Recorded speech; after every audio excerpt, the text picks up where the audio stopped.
ఏదైతే పార్టీ ఫిరాయింపు ఆరోపణలు ఏదైతే రావడం జరిగిందో స్పీకర్ గారికి, దానిపై ఇవాళ స్పీకర్ గారు మరి తీర్పు వెలువరింప చేయడం జరిగింది. దాన్ని దృష్టిలో పెట్టుకొని నా అభిప్రాయం తెలపాలని చెప్పని ఈ ప్రెస్ కాన్ఫరెన్స్ ఏర్పాటు చేసింది.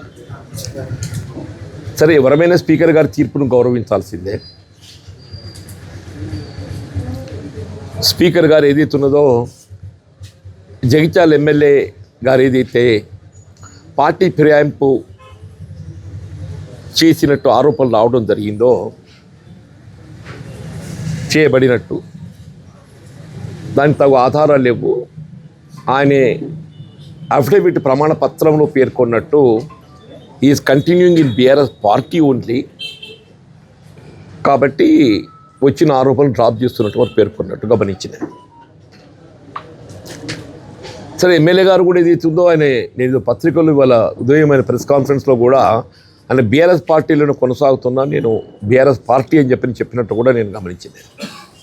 సంతోషం నాయన. ఇప్పటికైనా ఏదైతే ఉందో, నువ్వు ఏ పార్టీలో ఉన్నావో నీకు గుర్తొచ్చినావు. ఇప్పటికైనా నువ్వు ఏ పార్టీలో ఉన్నావో నీకు గుర్తొచ్చినావు. ఇప్పటికైనా ఒక క్రమశిక్షణ గల పార్టీ నాయకుడిగా రాజ్యాంగ నిబంధనల మేరకు ఎవరమైనా కానీ చట్టసభకి ఎంపికైనటువంటి ఒక ప్రజాప్రతినిధులు మన బాధ్యతలు నిర్వర్తించాలి, మనం కొనసాగాలి. ఎవరమైనా కానీ ఆ విధంగా కాకుండా నేను టీఆర్ఎస్ పార్టీ సభ్యుడినే అంటే నాకు ఆశ్చర్యం ఏంటంటే, ఇప్పుడు నీ సంసారం నువ్వు చక్కగా చేసుకో అని చెప్పాలంటే, ఆయన సంసారం ఆయన చక్కగా చేసుకోకుండా నా సంసారంలో ఎందుకు చిచ్చుపెట్టే ప్రయత్నం చేస్తున్నావా?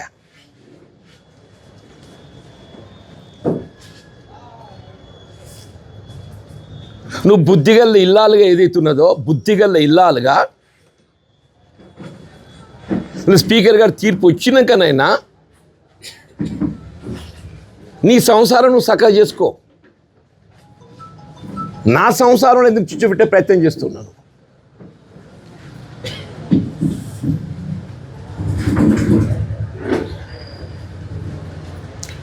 కాంట్రాక్ట్లు అభివృద్ధి అంటే పక్కింటోడి కన్నం వేయటమానే?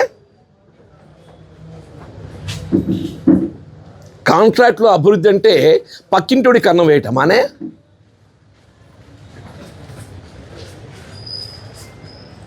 నువ్వు దాదాపు 20 మాసాలు అవుతుంది ఆ ముఖ్యమంత్రి గారితో కలిసి నేను ప్రయాణం చేస్తున్నా, అభివృద్ధి కొరకు పాటుపడుతున్నా అని చెప్పని పేర్కొనబట్టి ఒక్కటి చెప్పవే నువ్వు. ఈ 20 మాసాలలో నేను జగిత్యాల శాసన నియోజకవర్గాన్ని ఇంకో ప్రత్యేకంగా ఈ అభివృద్ధి నేను చేసిన అని చెప్పి ఒక్కటి, నాట్ సింగల్.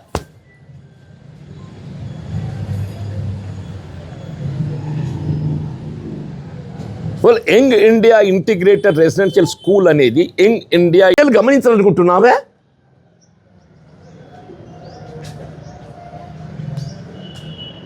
ప్రజలు మార్పు కూడా సిద్ధంగా ఉంటే, అరే నీకు ఇదంతా ఇట్లా ఉన్నదిరా, ప్రవాహం అంతా ఏదైతుందో ప్రభుత్వం వైపు ఉన్నది, ప్రవాహం అంతా ప్రభుత్వం వైపు ఉంది, కాంగ్రెస్ పార్టీ దిక్కుంది, నేను ప్రవాహానికి అనుకూలంగా ఈత కొడతా. నేను జీవనరెడ్డికి పిసోడు నా ఎదురించడానికి. జీవనరెడ్డి పిసోడు, వాడు ఎటు గడ్డే ఉంటాడు. వాడు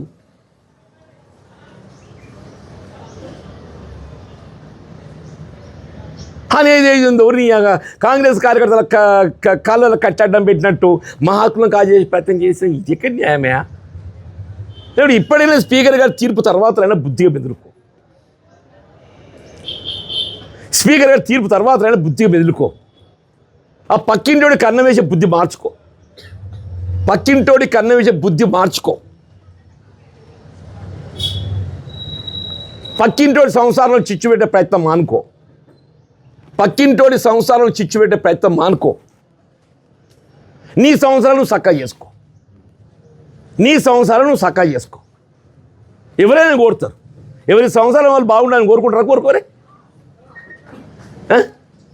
నేనే నీ సంసారానికి నేను అడ్డుపడతాను ప్రయత్నం చేస్తలేను కదా. నీ సంవత్సరాలు నువ్వు చక్కగా చేసుకుంటూ నా సంవత్సరాలు చిచ్చు పెట్టకంటు, నా కుటుంబం చిచ్చు పెట్టకంటూ, నా కాంగ్రెస్ కుటుంబం చిచ్చు పెట్టకంటు. Thank you. గౌరవించాలి. దాని భిన్నంగా ఉందనుకున్న వాళ్ళు ఏదైతే దానికి ఉన్నటువంటి ఒక న్యాయ పరిశీలన ఏ విధంగా ఉంటుందో దే విల్ బీ అటెంప్ట్. నేనేమంటున్నా, ఇప్పుడు అది అమల్లో ఉంటుంది బాబు, అది న్యాయబద్ధంగా ఉందా ఏ విధంగా ఉందో కానీ, బట్ ఇవాళ యాజ్ ఆన్ దిస్ డే అది ఇవాళ అమల్లో ఉంటుంది. దాని తదుపరి మరి న్యాయస్థానం పరిశీలన అప్పీల్ అవన్నీ ఏమవుతాయో తెలియదు. But as on this day ఏదైతే ఉందో స్పీకర్ గారు ఆయన బీఆర్ఎస్ పార్టీ ఎమ్మెల్యేగా తీర్పిచ్చారు. నేను కూడా ఆయన పార్టీ నిన్న కూడా బీఆర్ఎస్ అని చెప్పింది. నేను ఇప్పుడు కూడా చెప్తున్నాను, ఆయన నీ సంవత్సరాలు నువ్వు చక్కగా చేసుకోవాలి, నా సంవత్సరాలు చిచ్చు పెడుతుంది ఆయన అంటున్నాను. నా సంవత్సరాలు చిచ్చు పెట్టకు, పక్కింటోడి కన్నం వేయక అంటున్నా. ఈ పక్కింటోడి కన్నం వేసే బుద్ధి మానుకో అంటున్నా నేను. Thank you.